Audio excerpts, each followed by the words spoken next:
આપણે એક કસ્ટમરની ઘરે વુડનનું ફર્નિચર બનાવેલું છે, તો જો આવી રીતના ઉધઈ લાગી ગઈ છે આખામાં, જે આ વોશ બેસિંગનું ખાનું છે, જે આ કિચન બનાવેલું છે એની નીચે બી આવી રીતના પટ્ટાની અંદર નીચે બી આવી રીતના ઉધઈ લાગી વંદા આવી ગયા છે. જે આ બે દરવાજા છે, આવી રીતના બે દરવાજા મિજાગરા એન્જીસ મારેલા છે, તો આવી રીતના નીકળી જાય છે. જે આખું કિચન બનાવેલું છે, આ ઉપરનું કોકરી બોક્સ નીકળી જશે. આ કબાટ આખો બનાવેલો છે, આખો સડી જ ગયો છે એમ જ સમજો. જે આ બે દરવાજા આપણે ખોલીને જોઈએ તો આખું સડી ગયું છે. આખું વુડનની અંદર બનાવેલું. જે આ બાસ્કેટ છે એ આવી રીતના હલે છે, એને સેટિંગ વિખાઈ ગયું, તો આપણે હવે ટેન્ડમ બાસ્કેટ નાખવાના છે. આની જગ્યાએ આપણે ટેન્ડમ બાસ્કેટ સેટ કરવાના છે પીવીસીની અંદર.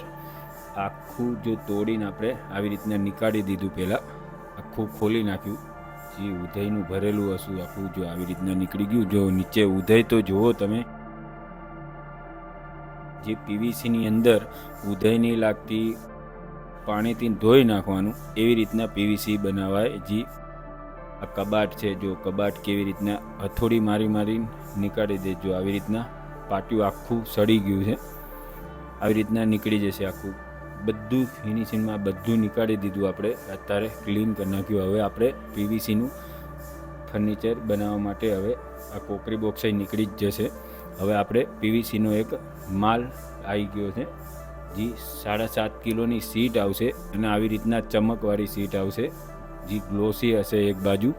આપણે માલ બધો અંદર આપણે ઘરમાં મૂકીને આવી રીતના બધું હાર્ડવેર આવી ગયું. આ ટેન્ડમ બાસ્કેટ છે, જે આપણે 6 બાસ્કેટ ટેન્ડમના સેટ કર્યા છે. એમાં એક બોટર રેન્કનું કરેલું છે. એની અંદર આપણે આ સોલિડની સીટ નાખીએ છીએ, જે 4x8ની સીટ આવશે, આવી રીતના સોલિડ આવશે.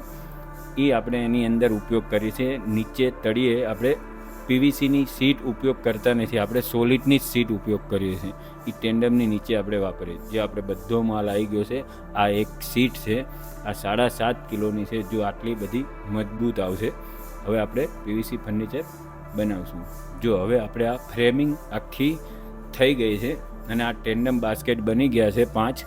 હવે આપણે સેટ કરવાના છે.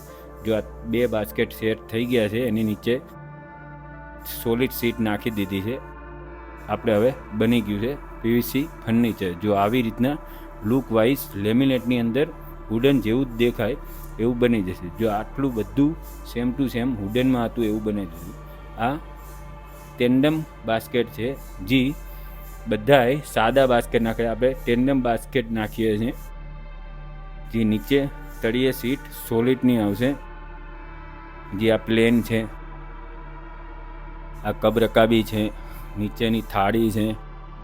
આ 2 દરવાજા બનાવીને પાર્ટેશન વચ્ચે નાખ્યું એટલે 2 માળ થઈ જાય. આ વોશ બેસિંગનું નીચેનું શટર છે, જે આ તમે આગળ વુડનનું આપણે કાઢ્યું એ જોયું તમે. આ સેમ ટુ સેમ એની જેવું પીવીસીમાં બની જાય.